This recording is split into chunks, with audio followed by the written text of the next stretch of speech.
And when we asked about that, the response was, I said, well, why don't you, excuse me, when you have an excess of money, refund that money back to the people, to the taxpayers?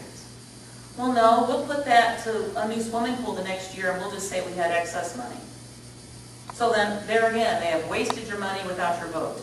But the only argument I have to that is that if you allow your school district and you allow your state representatives and your senators to take their voice over yours, then you're not attending, you're not paying attention. And the only way you can get rid of these people is to vote them out. I don't feel any person in office is a deserving of their office at this point. I am sorry. I've met with many state representatives, many senators. I wrote to every senator and representative across the United States, including the president. And I was addressing many issues outside of just this. Credit card interest, Chrysler retirement, tax bond issues, flat tax, the fair tax. I've addressed so many different issues, and I come back and I think, surely somebody's going to write me and I'm going to hear from someone. Surely someone would have the courtesy. Because I put in my letter that if I didn't hear from you, you were lining your pocket. And if you were doing your job, you'd have the courtesy of dropping me a line. I got 3 responses from across the United States. 3. One was from Kit Bond. I was happy with that. I thought, well, I got something. But, you know, that doesn't speak much for our state when we have all these representatives and senators that are there being paid by our dollars. Mind you, they don't make much money. But the one senator I seen at the Daniel Boone Library 2 weeks ago, what his name was, he says he only makes $35,000 a year. And I asked him, I said, well, what is your education level? He says, I have 1.5 years of college. That made me ill to think that someone that has 1.5 years of college is there to represent me and spend my dollars, but yet they don't have a courtesy to respond to a letter someone with an 8-year education wrote. You think that you would have a common courtesy, or your secretary would drop a line. So when you're dealing with these representatives and these senators that are coming to your meetings, you need to ask bold-faced questions, not easy questions, hard questions. I did it in Kabul. I nailed the senator there. He avoided my subject. It was a cinema. It was full. It was packed. And he met me at the door.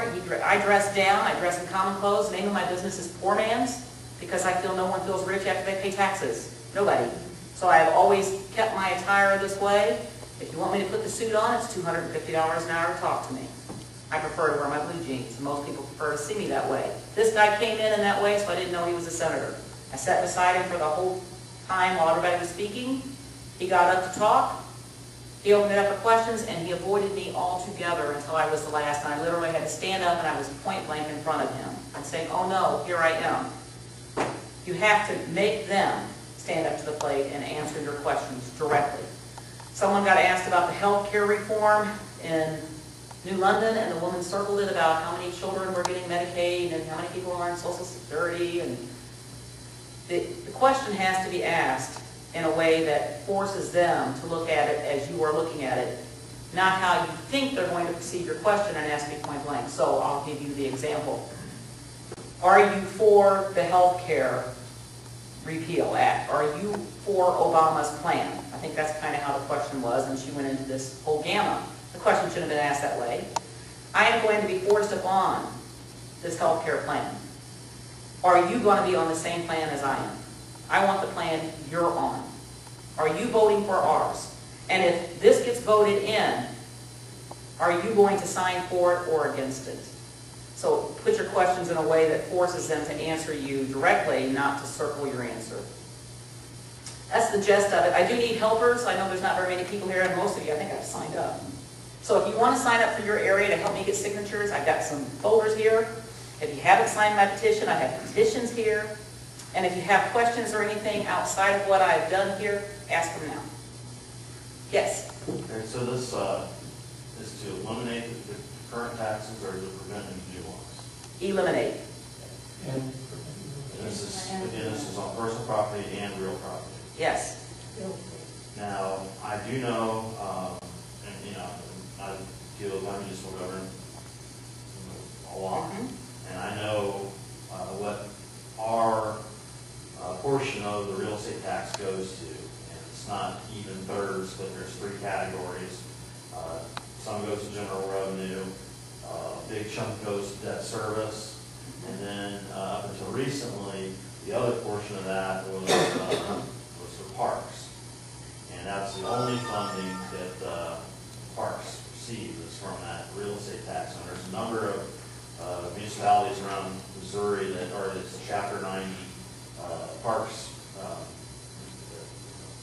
They get the taxes from the real estate tax. Mm-hmm. So and that's their only funding. So I guess what I'm wondering is, you know, I can pretty much do about most any government agency or department, but to me, I think parks are one of these things that A private sales tax issue for your district would be something that I would probably consider. I've also asked the senators to initiate a bill or a funding principle. I have looked at one that is out of Philadelphia, and it's a 0.5% increase across the board, and it is a locked fund for the specific use. Any new tax has to be in a locked fund. We voted for Proposition A, which was the tax for gambling, which is supposed to go to our schools, and 90% to the schools, 10% to the area where it's landed. So here in St. Charles, 10% would go to St. Charles City. So where's the money?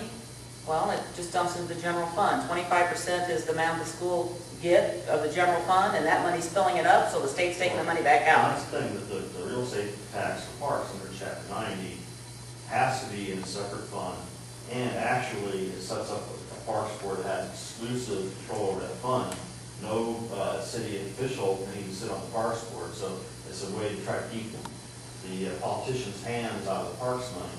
What happened where I'm at is we approved sales tax, but tied it to the repeal of the property tax. So now they're just, now instead of putting it in the park fund, putting it in the recreation fund, which now they control and divvy up and play their games with. So there's a way for them to seize control of those park funds. So I guess, you know, that's one thing that I would look at is what's going to happen to all these municipalities that their parks are solely dependent on these real estate tax. When we look at this, you have to look at the fact that what's here is antiquated and crumbling. That the system that's here has been here for 100 years. None of these taxes were here 100 years ago when we were a fine, wealthy nation. There was no poverty. Everybody was making it just fine. The more taxes we create, the more it comes out of your pocket. I calculated it out. We're taxed at 67%. That's 67%. That's why your pocket feels so empty at the end of the week. The cookie jar has been open too long.